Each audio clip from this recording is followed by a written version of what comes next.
A Chime deposit can be missing from your balance even after it's already been sent because the money is still processing through the banking network before it becomes visible in your account.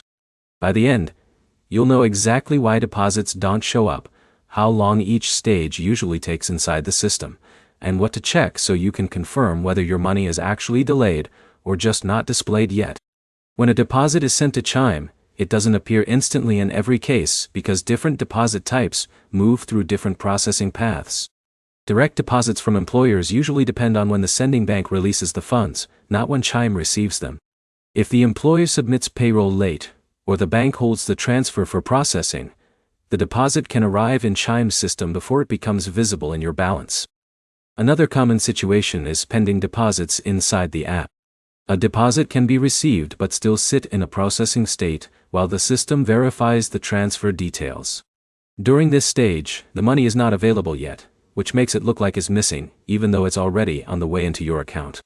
Incorrect account details from the sender can also delay visibility. If routing or account numbers are slightly wrong, the deposit may be rejected or returned by the sending bank before it ever reaches your balance. That creates a delay where nothing shows up because the transfer never fully completes. Another factor is account verification, or temporary security holds. If the system detects unusual activity or needs to confirm account details, deposits can be paused until verification is complete. In that case, the deposit is not lost, but it is held until the account status is cleared.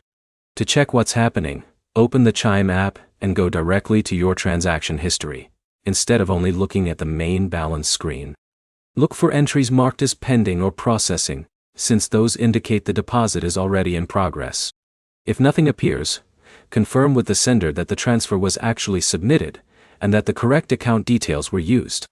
If the deposit still doesn't show after that, contact in-app support so they can trace the transaction through the system and confirm whether it is delayed, rejected, or still processing. To sum it up, missing deposits usually come from processing delays, pending verification inside the app, or issues with how the transfer was sent from the source bank. The fastest fix is checking pending transactions, confirming sender details, and reviewing account status for any holds. The next step is to open your transaction history in the app and look for anything marked pending so you can identify where the deposit is stuck. Like and subscribe for more simple breakdowns of banking issues that usually look worse than they actually are.